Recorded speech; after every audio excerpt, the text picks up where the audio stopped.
Welcome to the first episode of Films I Should Have Seen, the official podcast of Ross Reviews. My name is Ross, these are my co-hosts Shaun and James. Hola. While most episodes will be looking at films that the majority of us haven't watched, we're starting off with a big one because Shaun has never seen Star Wars. Until now, yeah.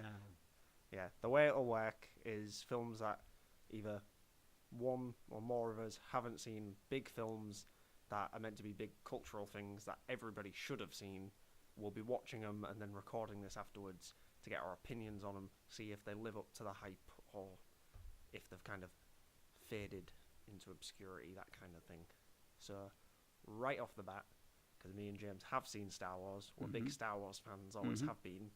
Shaun, a child of the 80s, it should have been in the forefront of pop culture when you were young. You were either Star Wars or Ghostbusters, and I was Ghostbusters. I don't think that was a thing. I think you could have been both. Them, but no. Okay, so you never saw Star Wars when you were young. Nope. You are how old now?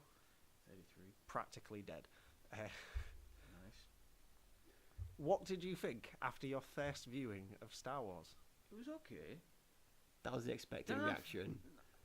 I expected Darth to have more sinister voice. I've never heard Darth talk before.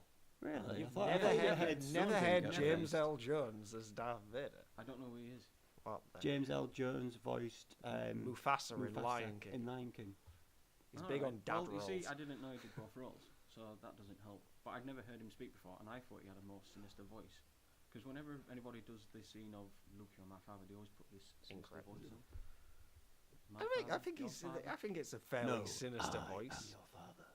I mean, that was nothing like Darth Vader. Yeah. But that was the actual line. And I thought the lightsaber scene was a bit poor. When you go back in retrospect, I will admit, the lightsaber fight between Obi-Wan and Vader is just two old guys waving sticks at each other. Yeah, but I'm going quite ahead of scenes here. The opening scene, the dramatics was a bit poor as well. With the gun scenes, they could have put a bit more effort into that, surely. Well, this was like... So, 77 was this when this was I think released. that probably if you're going to ever introduce someone who's not seen a Star Wars film, or even at least the original trilogy ones, if you're going to sit them down and watch them and make them watch A New Hope, I don't think you should. I think one thing that you should say to them is that it's not an adventure film, it's not an action film, it's a story.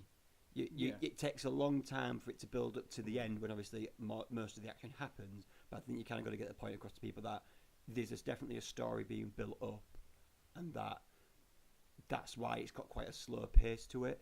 Yeah, and you saying about it's a bit over dramatic and a bit kind of like that. It was. I'm pretty certain it's a quote from Lucas himself of like Star Wars was like the most expensive B movie ever made. So it was one of those of it was expensive to make, but everything was on the cheap. So like a lot of the stuff nowadays especially does come across as like hammy and a bit kind of, I don't want to say crap because I love Star Wars and none of it's crap, but I get where you come from, and I have said this to you going into this. I think it's one of those, if you don't see and like Star Wars when you're younger, I think it must be something that's difficult to enjoy fully as an adult. Yeah, I think it's because I'm watching a 70s movie like now. I think I had more expectations of more of the newer films, which I you know what I mean? When obviously we discussed this, my first thought was I think he would prefer the prequel I think ones purely before the aesthetic that they have. It's something more relatable as we've all got older and seen technology change, whereas obviously New Hope, Empire Strikes Back, and Return of the Jedi, they are products of the time. They are. Very little in the way of computer-generated things, while they still did a lot with practical effects. Apart from the sneaky CGI. Oh yeah, we should make it clear that we watched the newest cut of A New Hope, so with all of Lucas's changes and additions. Yeah. Which weren't needed. No, some of them do work. Like the scene where, because you made a comment during watching the film when the stormtroopers are running away from Han Solo, and you were like, "Why are 6 stormtroopers running away from one guy?" Yeah, and then they run into a room and it's full of them.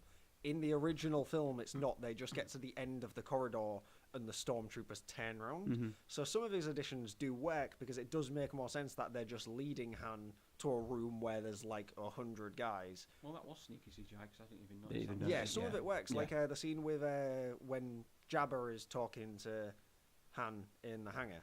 Jabba is terrible CGI. That's obviously added after, but you get one little glimpse of Boba Fett. He wasn't there in the original. They just added He was him the in. guy in that helmet at the end with like the little T visor on it. Yeah.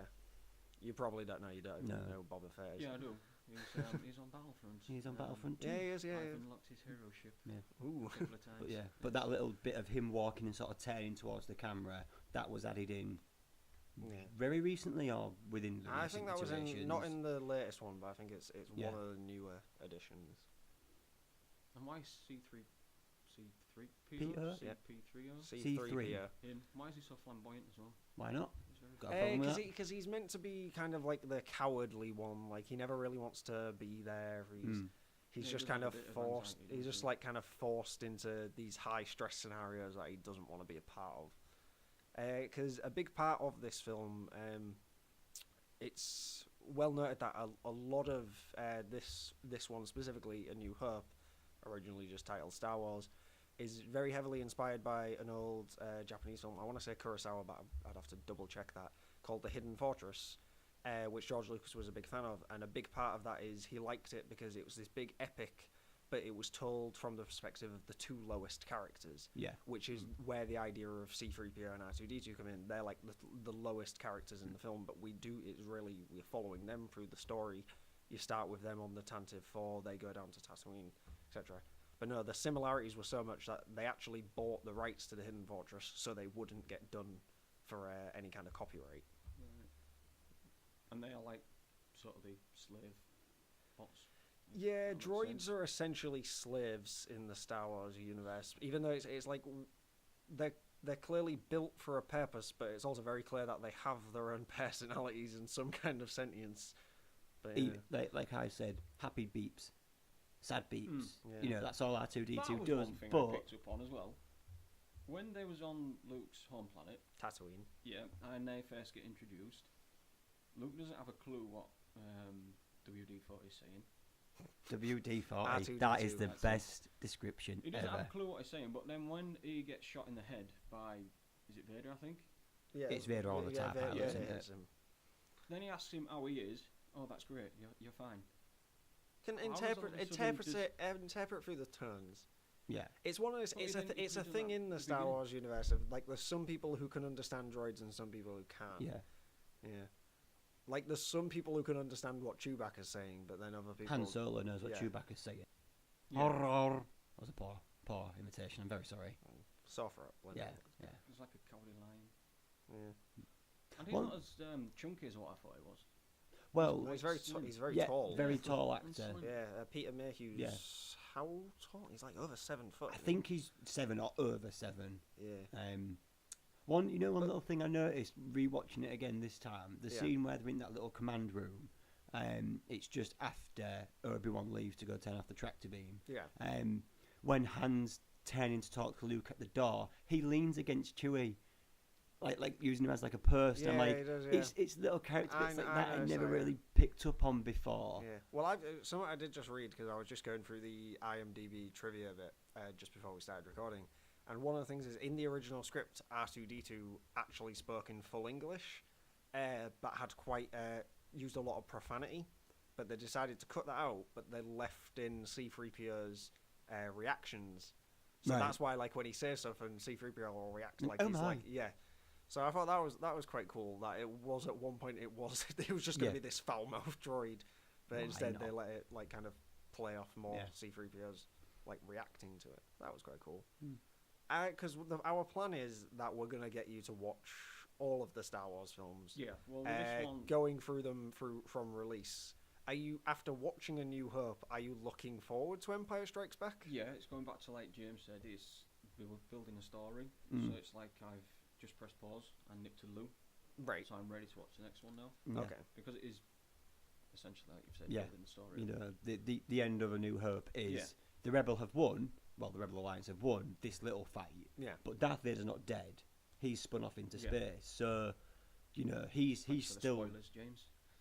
Well, you saw that. Yeah, you thought that was it. That was all of Vader, one of the most notorious villains in movie one history. film, you know. So like he's coming back. You know he's gonna.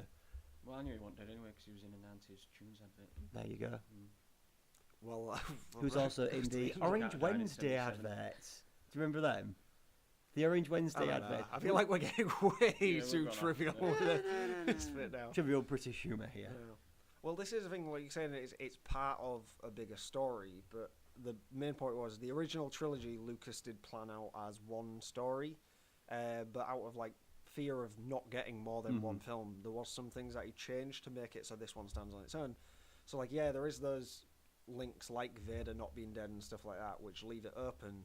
But you could essentially stop here, and this story on its own is the rebels have won against the Empire, the Death Star's destroyed. But in retrospect, it kind of like hinders the future films, because a lot of people believe that the Death Star wasn't meant to be destroyed until the end of the third film, but they just brought it forward so they would have the big climax in this one. While it's noticeable that kind of was the plan by the time we get to Return of the Jedi, I personally, as a fan, and my fan bias, don't think it affects it that much. I agree. I assume Sean's like it's like he said. He's waiting to watch the next one now. I'm ready for the next one. I will say, like, a lot of people consider Empire Strikes Back, the next one, the best of all the Star Wars films. It's definitely my personal favorite, because that is when they do start to take things a bit more seriously, commit to the bigger story. I think all the actors, especially those like Mark Hamill and Carrie Fisher, who were relatively new, they had some things under the belt at this point, but they definitely increase in their ability in the next one. Harrison Ford was already a bit of a seasoned actor at this, so he does kind of give the better performance in this first film, I believe. Like, he did pretty much write all of Han's lines on the day, because Lucas's dialogue wasn't brilliant. So, did it meet any expectations you had, or did you try going into it with no expectations? Well, I went into it with no expectations. I know it's got a huge fan base. Yeah.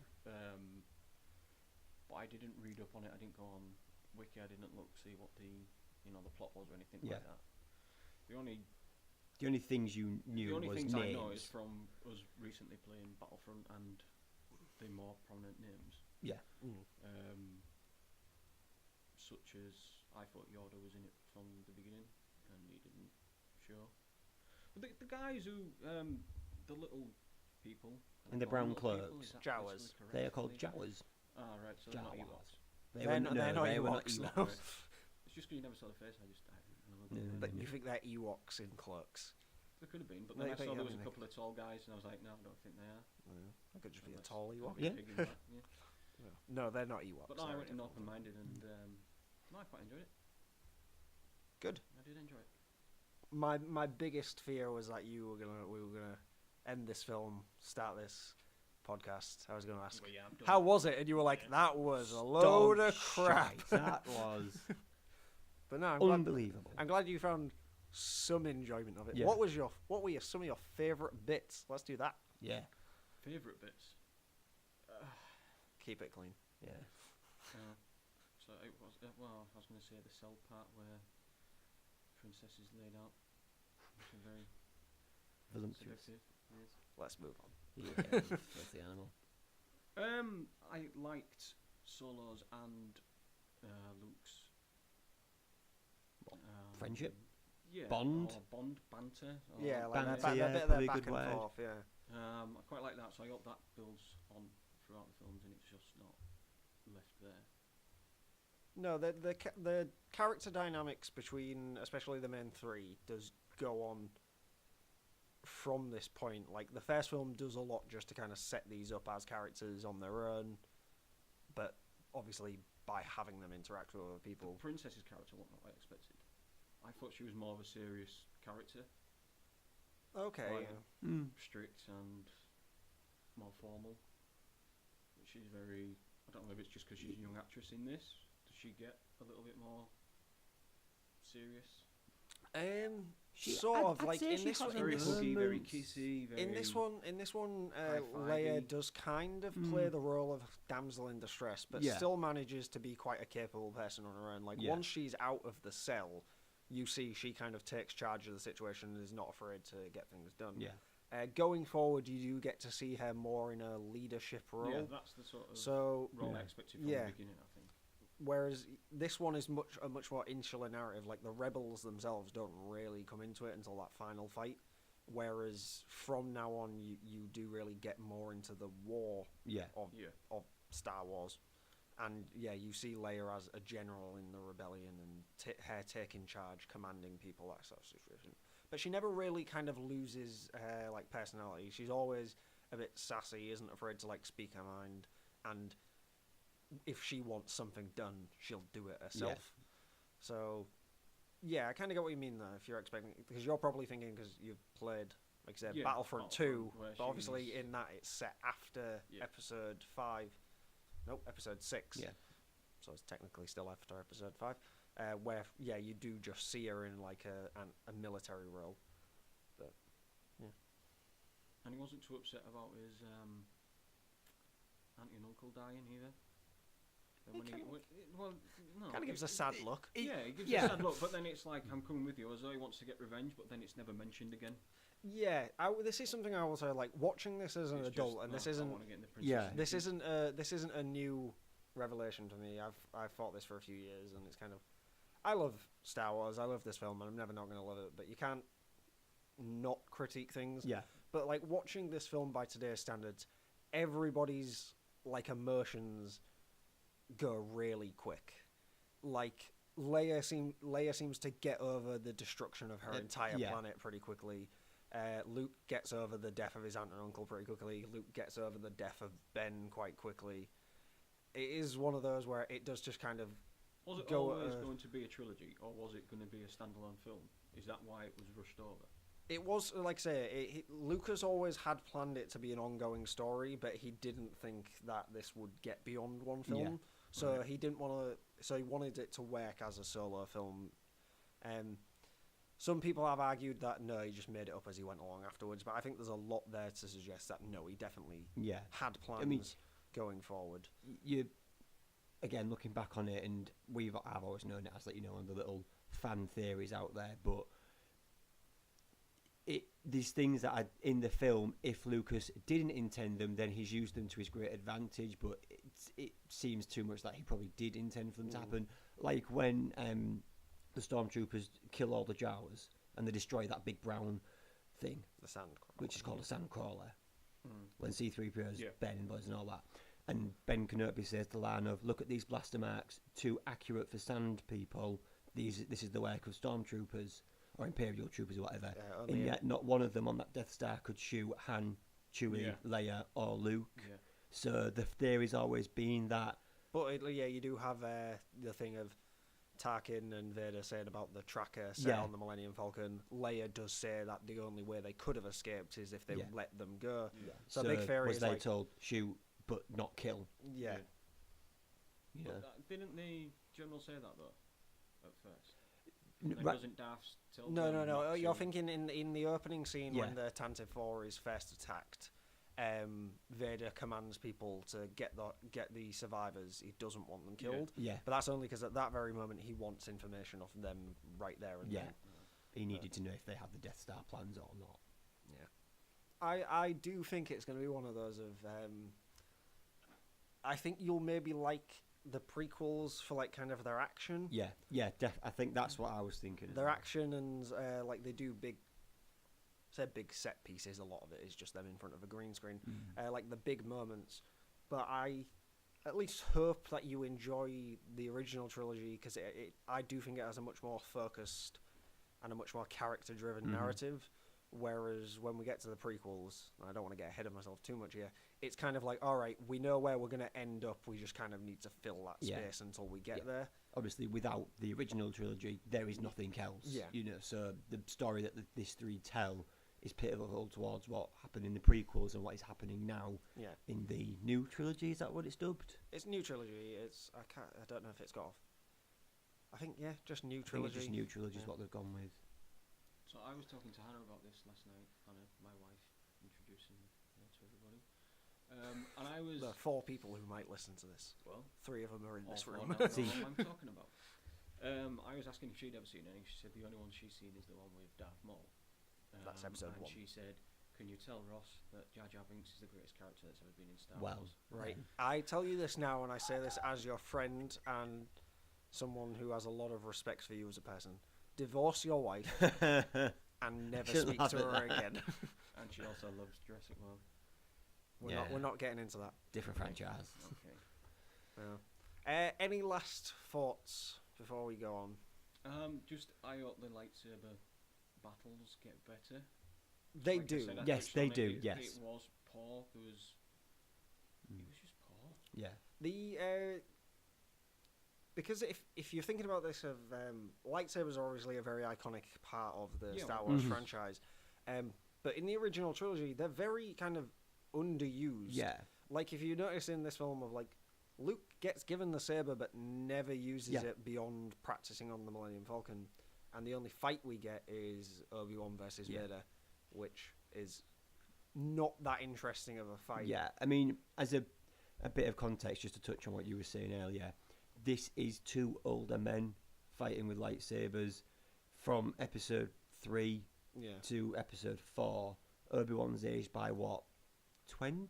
It's about Luke's supposed 20 to be about 19 in 1819. It's a in roughly the film. 20-year gap, but Obi-Wan's aged about 50 years since Yeah, episode yeah. 3. But I'm sure Roughly I've seen years. some clips where But- Luke and Darth are having a battle. Okay, so that's and in... that's very sort of fast paced. Yes. That's what I'm getting at. It So was the very lightsaber slow fights... and Yeah, it backhanded. was the more lightsaber fights do get more... aggressive. and get better choreographed from Yeah. this point Yeah. forward. Like, there's only really, like, 1 fight per movie in the original trilogy, and the one in episode 5 is probably the best one. Yeah. But they do improve with quality as they go on. Like I said, this first time they kind of... Mm. It's just You know, 2 people. hitting it's one of sticks them. together. It won't give anything away, but in episode 1 of Phantom Menace, Ray Parker plays Darth Maul. He's a stuntman. So the reason the lightsaber fights are quite good in the original trilogy is because it's a stuntman doing the work, whereas in Prequel trilogy. you know what I mean. Whereas in this one, it was, from what I can tell, it was Alec Guinness. Yeah. He plays Obi-Wan. It was him with the lightsaber. There weren't really any scenes where I could see Yeah. a stand-in. So, you know, you got to respect that the guy at his age is trying to do what he can with it. I'm not expecting flips and twirls from him. But it is one thing that the prequels do kind of improve on. You can write it off for story reasons of the prequels are set in a time when Jedi are much more prevalent. They're trained better. They can do better fighting. But it is one of those, yeah. The lightsaber fights in the prequels are definitely a lot more interesting. But I do think from the first one, like going into Empire and then into Jedi, the lightsaber fights do get better. If not only because they do add more emotional impact, not just for the fact that they're better choreographed. So I do think you'll enjoy them more. But I get why you were a bit let Yeah. down by this one. Yeah. Anything else to say, James? Or are we closing it out? I think we can close it there. I mean, yeah, Right. So happy beeps. happy beeps, yeah. So that gets to the end of the first episode of Films I Should Have Seen, watching Star Wars A New Hope. which I'm we- booking for the title. I haven't seen all the films. I'm going to edit that bit out. I think we have decided that Star Wars is now Shaun's favourite film. I do believe I heard him say that. No, I Uh, didn't say that. Don't be editing that out. haven't really planned on what the next episode is going to be. I think I know what we're going to do, but we'll get round to it. Eventually we will do all of the Star Wars films, but this isn't just a Star Wars podcast, Mhm. and we can't just do that every week. No, because I ain't seen Grease either. We're not doing Grease. We should Okay. do Grease. It's been so long since I've seen Grease. No, but we've seen Grease. We're not doing we're not doing films Shaun hasn't seen. Anyway, so are we saying goodbyes? Are we a goodbye kind of podcast? Do you guys want to say goodbye? Adios. Goodbye, people. All right, and that's the end of the first episode. We'll speak to you next time.